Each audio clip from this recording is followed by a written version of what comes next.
这是一个在北京过了20个圣诞节的外国人，他不是游客，也不是短期外教，而是中国国际学校体系里的体育机构创始人。外国人真的能在中国建立长期职业吗？ This is your 20th Christmas in Beijing. Why did you choose to stay here for so long? Yes, first I would like to start with the question how come I came to China and when I came to China. So the first reason, I was in my country. I had already graduated from 12th grade and I wanted to pursue my university degree. I was offered a scholarship to come to China and I didn't hesitate to come, even though I had the opportunity to go to US to study in US. But then I decided I need to come to China because it's something new. I already knew English. I already knew the US culture. So I always want to do something different from everyone else, so I can always have like an option more than everybody. That's the first reason I came to China. And why I decided to stay so long? I decided to stay longer because right after, before I graduated, I was offered a great job. The job I still have right now, my official and first job, it's the airline management in the World Airline. And that was offered because I know how to speak few language, which was required at the moment. And I decided to stay because I got a job and I also had a great community here in China, so I decided to stay in China. How did football evolve from sport into a long-term career for you in China? Yes, that's a surprise for everyone because as everyone used to see me like an executive lady, someone who's been always in high heels and going to airports, from airports, offices. But suddenly I'm just wearing sports clothes now every day because deep inside I always had love for football. As I mentioned before, I grew up with my brothers and they're football fans, and my dad even a bigger fan of football. So as a younger, I used to play with my brothers, and then I decided, since I came to China, I started playing at my international school. We had an international girls team, and after 2018, I got more involved with football. That's when my job, my airline company stopped flying, and then I had more time to be more involved with sports. And until now, I'm still full time, involved with football. Now we are in WAP, the very good school. So why do international schools like WAP choose to work long-term with SAFA? Yes, that's a good question. So most of the parents, most of our kids study in WAB. We started our football club, football academy here in WAB many years ago. And the reason we still keep this long-term relationship is because SAFA respects the values of WAB. We both we have common values, in fact. Like, for example, diversity, the inclusion. We try to make our kids all respect and follow this pattern of relationship between kids from different cultures and different background. This is the main reason we still have this long-term relationship and the trust there is between SAFA parents and SAFA coaches and SAFA managers and WAP managers. So you've worked with many foreign coaches. What challenges do they most often underestimate in China? Yes, so for coaches to come to China and have a stable work life here, it's not easy as it look because we have coaches coming from very different countries and they coming to China where they will face many challenges like the culture, the way of living, the language. For example, a coach simply to come to this our court, they need to at least have some basic Chinese knowledge to reach this place. And in terms of challenge, the main challenge is the fact when they come to China, they will meet the kids different from what they used to train back their country. For example, the culture of football here also is a challenge to them. Back in their country, as we know, most of our coaches come from Latin America. There, the culture, the mentality of football is totally different than here in China.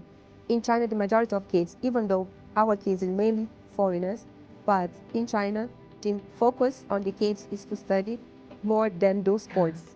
And coach usually ask me, how and why the kids doesn't look so interested in football here in China and why.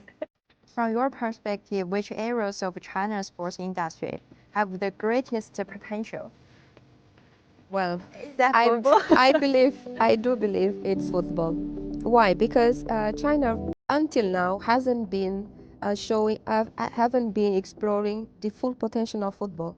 China is a big country, and I believe there is very good coaches and very good kids who knows how to play football, who loves football, who can even do even better. But what China needs right now is to find the best study case that fits China culture and China way of seeing things. It's not us coming from far away to come and implement exactly same method here in China. There's gonna be a midterm between Western football and Chinese way of living. But when we can do that, when we can reach that point, China football will see a different moment in history. You grew up in Africa and have lived and worked in different countries. How important is environment in shaping a person's growth? Uh, Environment, of course, is very important in shaping a person's growth. Because each time you are coming to a different environment, you are learning something new that will help you to grow. Everything you learn, everything that comes around you, every person that's come near you, it will impact you always to growth, to help you to grow more. And of course, when you come to China, you will learn a culture of China. You also learn the person, the people, how they live in China. And this will help you to understand better China and to do things better in China. So your personal growth will also be impacted by the environment where you are living.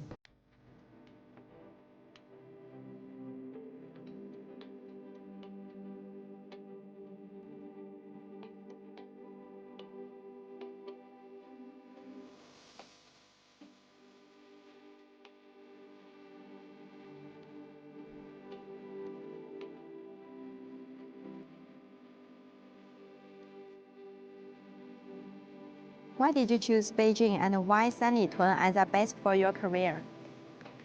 I chose Beijing because actually I think Beijing was already in my list of the countries or cities I want to live for a long time ago.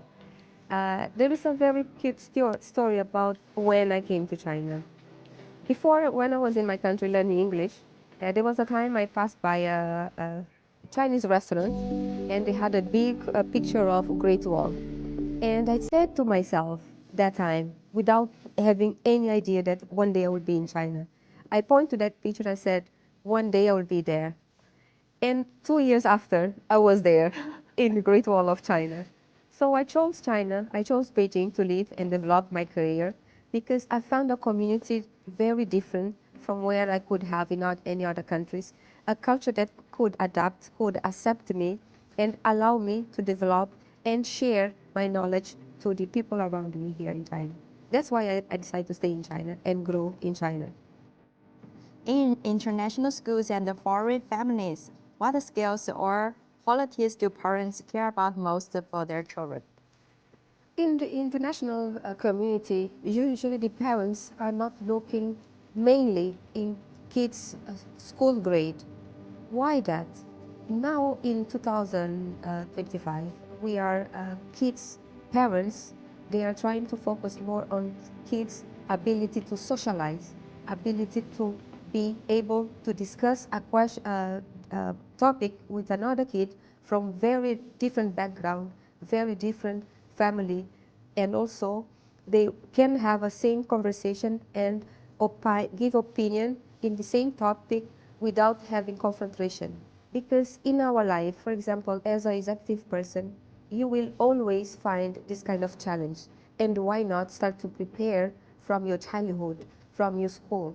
So these are the ingredients that will make the leaders of tomorrow a better person, a person who can have better opinions on and respect other people's culture and other people's beliefs without harming anyone.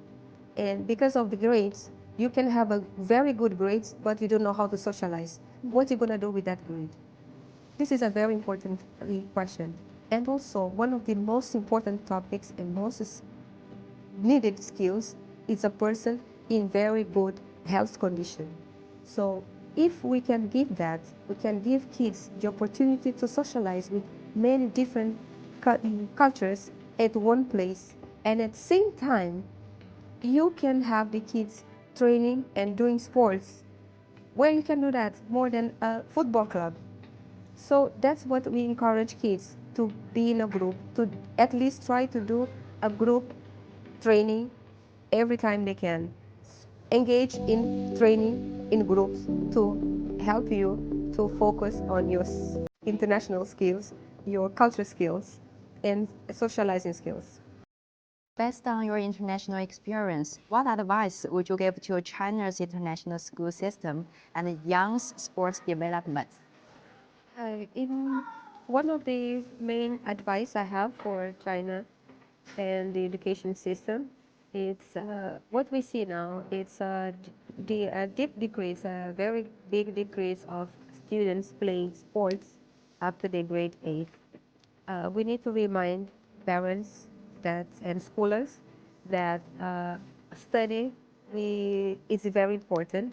We need to grades. Of course, kids need to have their good grades to be able to enroll in very good university. And we also need to remind that sports it's also very important. You know, if your kids are doing sports, they feel better themselves. They feel more interest, and they feel more able to learn and to capture new knowledge. And also, if you have kids that play sports regularly, I'm sure this kid's health condition is much better. Is much better than a kid that don't play sports.